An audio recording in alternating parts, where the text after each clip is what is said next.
जय जगन्नाथ सांगने मु तपस्विनी स्वागत करुच्ची मोर चैनल को। आज बनैबा सांब दशमी स्पेशल काकरा पिठा। यह सांब दशमी रे सूर्य भगवान ठारे लागि होई थाई पूजा रे।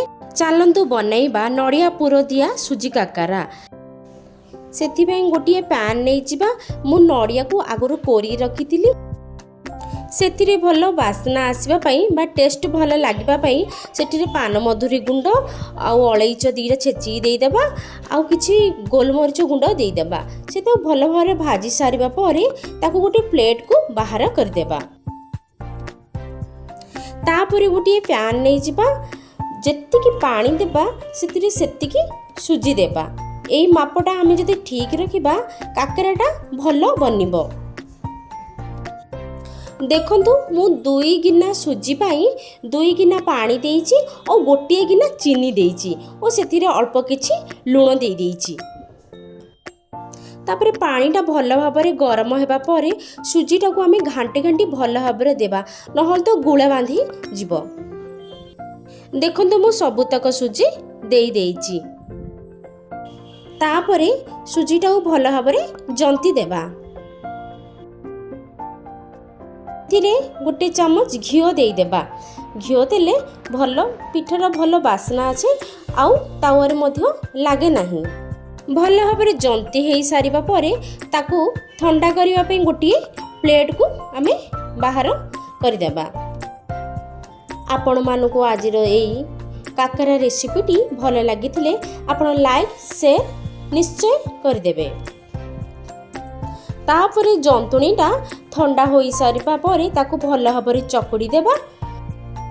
तापरे एपटे पिठा बनैबा पई आमे गोटे कड़ाई रे मु 1 लिटर पाखापाखी तेल देई देइची एवं ताकू गरम हेबा पई छाड़ी देबा। एपटे आमे पिठा गढ़िबा। गोटे गोटे लुई नै गोल गोल गोल गोल बनैबा। तापरे सेथिरे आमे पूरा देबा। बनै रखिथिबा नड़िया पुर को आमे देई देबा। तापरे देखंतु मु किपरि आंगुडी साहाय्य रे दबेई दबेई ताकू गढुची। एही परि भाबरे गढिले पिठाटी खूब सुंदर देखा जाए। मु हातरे जेउ परि भाबरे करूची सेही परि भाबरे करिबा और बंची रहिथिबा सितकू को बाहर कर देबा। बाहर करिबा पर ताकू भल भारे गोल करी ताकू प्रेस कर देबा। प्रेस करी ताकू देखंतु काकरा पिठारो शेप देबा। देखंतु बहुत सुंदर देखा जाउची।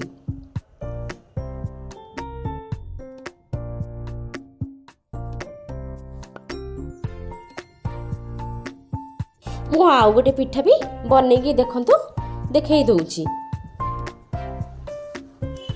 सेम प्रोसेस रे ही बनेबा।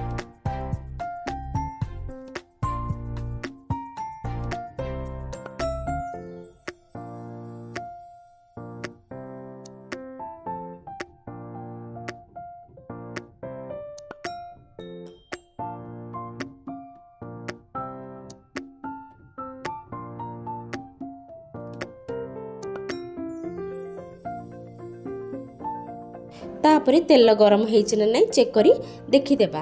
देखंतु तेल गरम होई सारछि सेतिरे पिठा देई देबा। ताकू एपड़ सेपड़ करी भल भाबरे छाणी देबा।